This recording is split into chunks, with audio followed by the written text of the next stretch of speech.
Ito sir, makikita mo rin dito yung mount ito sa taas yun. Yan oh, may butas-butas yun. Ibig sabihin representing the mountain. Which is yung area ko mismo eh. Yun na yun mismo eh. Ito kasi ang nagpatunay na mapa siya ng Japanese, ito yung Masaharu. Mga gamit bro. Mga ganito palang pro, mortar ba tawag dito? Yan. Mortar. 6 na piraso. Ito yung mga palatandaan natin kasi papaasin natin siya baka mamaya mapalitan. Yan, yung mga puti-puting yan. Ito. Yan. Dito sa side, siyempre, meron din ako dito yung parang ginasgasan. Saan na ba yan? Yan yung guhit niya. Ito.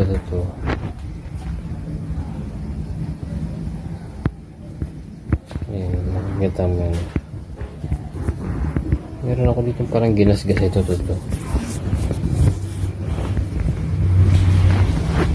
Ayan, to. Dapat hindi mawawala yan, di ba?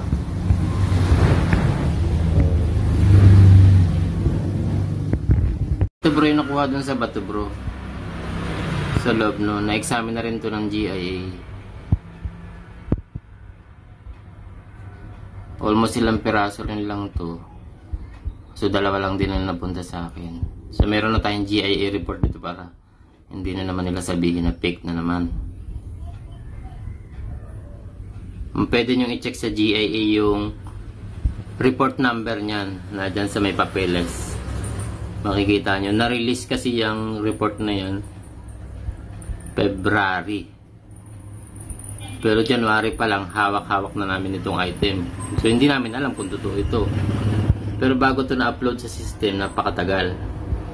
Halos ngayon lang September lumabas eh. Kaya nung nag-email na yung GIA na pwede nyo nang i-upload, ay pwede nyo nang check sa system yung report. Ayun, nakuha na namin.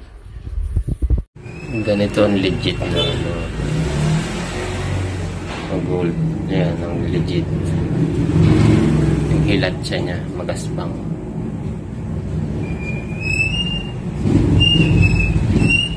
Pero inaayos namin. 1, 2, 3, 4, 5, 6, 7, 8, 9, 10. Ito sa CBM na to hanggang 15. Tapos ito tiga QC. Ito pala yung hinihingi ng Mines and Geoscience Bureau na sample specimen. Ito po ay nagbibigat ng 1 kg po. Pero nirebar na to para din galing ito sa 12 kg. Nirebar lang siya ng manipis. Ito na yung lalabas dun sa ASI natin. Yan na yan din yun. At hintay natin yung report nila na September 4 ngayon 2023. Ito pala bro, yung mga certification ng GIA natin, okay? Yung report number niya, yan yung talagang magpapatunay na legit. So, i-check nila yan. 222-580-5448. Okay, yung species natin, yan, ruby. Geographic origin, siyempre hindi na-specify. Okay, so yun yung specimen natin dun sa video. Ito rin naman yung specimen dun sa, sa Mines and Geoscience Bureau. Okay, September 4 yan. Bakit ito February? Kasi ito February, January pa lang nakuha na to. So, matagal namin ito talaga nakuha itong naka-upload sa system. Kaya hindi namin mapatunayan kung legit ba o hindi. So, ngayon lang September halos lumabas. Pero February, approve na daw pero hindi ba nila inaano sa system. So, hindi namin ma-print yung yung mismong report. Kasi ganun naman yun sa website eh. Yan lahat, okay? Yan, September 4. Ito, bago lang ito talaga. Ito, last February, pero ngayon lang lumabas sa system. Okay, para din alam nila. Ito yan, yung naka-document naman. Yan yung specimen. Yan, ulitin ko yan. Yung GIA report number, pwede na lang i-check yan sa mismong website.